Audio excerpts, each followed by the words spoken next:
كيف تصنع فضيلة الصمت أسطورتك الشخصية؟ بطلنا النهاردة كان الصمت هي فضيلته كإنسان وكلاعب كرة قدم، وبطلنا هو محمد عبد الشافي نجم نادي الزمالك وأحد نجوم الجيل الذهبي لمنتخب مصر تحت قيادة المعلم حسن شحاتة، وكان عنده من المؤهلات اللي تخلي أي شخص في الدنيا في مكانه يخرج ويهلل في كل الصحف والفضائيات، وده طبعا عن استحقاق منطقي لما قدمه محمد عبد الشافي كلاعب. ولكن شيفو ما عملش كده نهائي. شيفو قرر ان هو يعلق حذائه بعد ما بلغ إدارة نادي الزمالك بالقرار ده، وده طبعا بعد ما شاف انه كذا مرة يتصاب في ركبته وقفل الباب وراه وقرر انه يمشي، وده طبعا بعد ما رفض الحصول على المستحقات بتاعته اللي متأخرة، وطلب من إدارة نادي الزمالك انهم يدفعوا مستحقات اللعيبة التانية اللي متأخرة. ورحل عبد الشافي من غير اي لحظات وداع ولا دموع تماسيح مزيفة. سنة 2015 وصل لنادي الزمالك عرض من نادي اهلي جدة لضم محمد عبد الشافي، وبلغ ساعتها كابتن محمد عبد الشافي إدارة نادي الزمالك انه موافق ونفسه يخوض تجربة الاحتراف الخارجي، وفي الوقت ده ما خرجش على طول، وده بسبب حبه لنادي الزمالك وجمهور نادي الزمالك، لكن فضل ان هو يرحل في سكوت زي ما على طول كان بيعمل. وفي الوقت ده ونتقال على كابتن محمد عبد الشافي انه كان بيمر بأزمة مالية، وزي اي انسان عادي كان عليه التزامات مالية وكان مشتري حاجات كتير بالتقسيط، والموضوع وصل لدرجة انه ما كانش معاه فلوس يحط بنزين في عربيته عشان يروح التمرين. ولما وصل العرض الرسمي من نادي اهلي جدة قرر محمد عبد الشافي انه يبلغ إدارة الزمالك انهم يوافقوا على العرض، وكان في الوقت ده قيمته $1,200,000.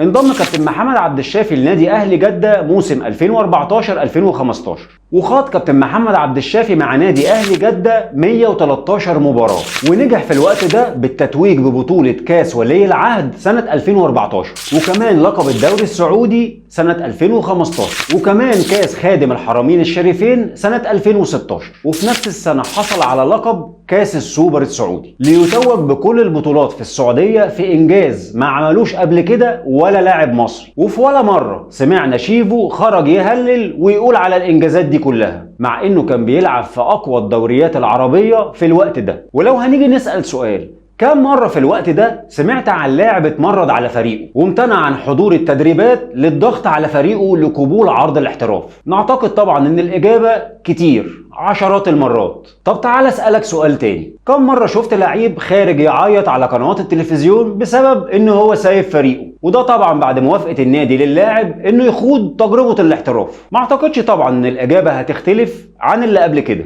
وفي ناس كتير مننا ما تعرفش ان اساس نشأة كابتن محمد عبد الشافي هي حي المرج، ولما تشوفه اول مرة تفتكر انه من صعيد مصر، وده طبعا بسبب ملامح وشه المصرية الأصيلة. اتولد كابتن شيفو في حي المرج سنة 1985 لأسرة بتحب جدا كرة القدم وبالذات نادي الزمالك، وده طبعا اللي خلى والده ياخده وهو عنده 7 سنين عشان يروح اختبارات نادي الزمالك عشان خاطر نادي الزمالك يقبله وبسرعة جدا ويخش نادي الزمالك.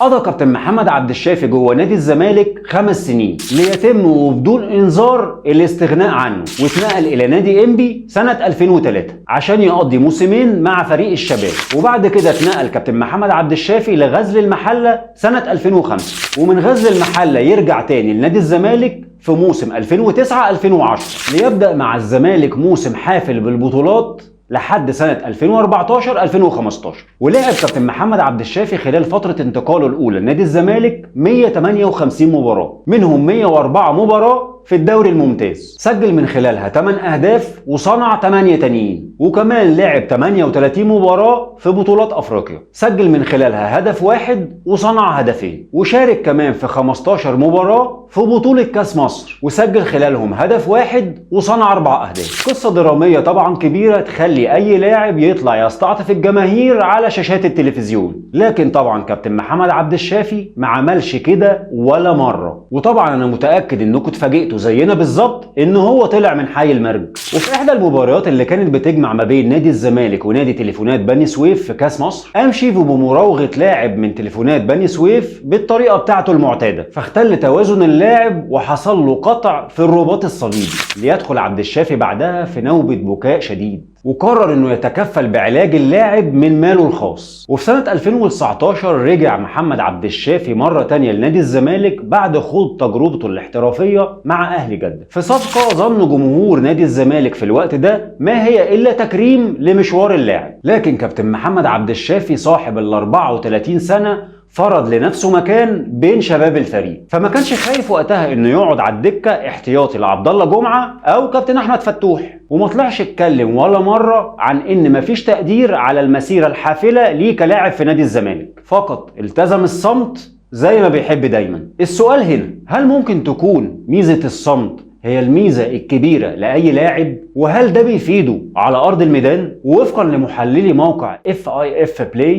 بيقولك إن الصمت ممكن يعمل أسطورة، فالصمت مهم جدا للرياضيين بشكل عام واللاعيبة الكورة بشكل خاص، وإنهم طبعا كانوا بيعتقدوا إن الصمت لو استغليته صح هيعمل منك أسطورة رياضية. وخلينا نرجع تاني لكابتن محمد عبد الشافي، فكان طبعا الصمت هو السمة الرئيسية لمشوار كابتن محمد عبد الشافي، وكان الصمت دايما اختياره لما كل الناس بتختلف على ان كابتن محمد عبد الشافي أسطورة ولا لا، وكان بيسيب الحق لكل الناس انه يختاروا التصنيف اللي هم شايفينه صح. ولكن الحقيقة اننا قدام لاعب الملاعب المصرية ما جابتش زيه كتير. وقبل ما نخلص كلامنا عايزين نقول ان كابتن محمد عبد الشافي رجع عن قرار اعتزاله، ولكن كالعادة في صمت.